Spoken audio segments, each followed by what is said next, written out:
Hi, I'm Brian Williams from Northshire Consulting. Thank you for taking a few minutes to watch this fund review. In this video, we'll talk a little bit about the fund family that we're in. We'll talk about fees and expenses, performance against the category, and then we'll wrap it up with how this fund might fit into your overall portfolio. This is considered one of our shorter form fund reviews. If you're looking for a little more in-depth analysis, check out some of our longer form fund reviews that fall into that 10 to 15 minute range. Hey, quick reminder here. Anything in this group or in this YouTube channel is just general education, not specific tax, legal, or investment advice. Consult with your advisor before you act on any of this information. A reminder too that we are an investment advisory firm, no affiliation to this fund, and we may or may not have a position in it with client assets. Before we get into the specifics of this fund, let's take a moment to talk about Vanguard as a fund family.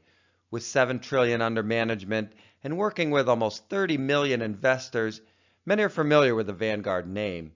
They're most commonly known for their index or passive investing, but they have really strong roots in active management as well. They're client-owned, which means fund shareholders own the fund, which in turn own Vanguard. This is an open-ended fund or mutual fund as we know it. These are identifiable because they have a 5-letter ticker symbol that ends in X. One of the things about mutual funds that's a little bit different than an exchange-traded fund is mutual funds, if you place an order during the day, that gets executed at the end of the day based on end-of-the-day values, and that's different from an exchange-traded fund, which gets traded throughout the day. Another key difference between a mutual fund and an ETF is a mutual fund's portfolio holdings don't have to be reported on an everyday basis like an ETF does. So when you're looking under the hood of a mutual fund, those holdings inside may or may not be the actual ones that you're purchasing when you purchase the mutual fund. This is an index or passively managed fund. That means the portfolio is put together from a rules-based list. That's different from an actively managed fund. An actively managed fund is where you have a team of portfolio managers and analysts deciding which securities and to what quantity will be in the fund. This fund is open to new investors, and this is not a leveraged fund. There's a couple things that we look at when we see a simple asset allocation like this.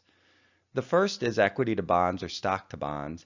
So cash, US bonds, non-US bonds obviously fall in that bond category. And then we look at the equity exposure. This portfolio is more so weighted in equities. That means it's going to be a little bit more on the aggressive side. We know over time that equities have outperformed bonds, but they also take a little more risk to do that. The other ratio we want to look at is US versus non-US. As you can see by this portfolio, it's primarily invested in the US. So we want to make sure that fits in with our overall allocation and our complete risk tolerance profile. We always talk about expenses when we do our fund reviews. Here's why. The expense ratio is taken from the return that the portfolio produces. The expense ratio is internal, meaning you don't necessarily see it. It comes out in the returns. We need a point of reference when we compare these expenses, so we use the category average.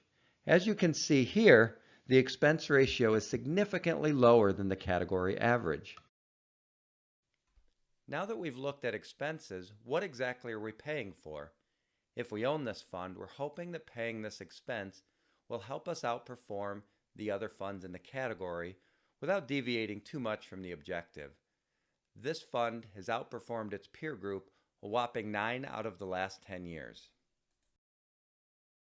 Thanks again for watching this fund review.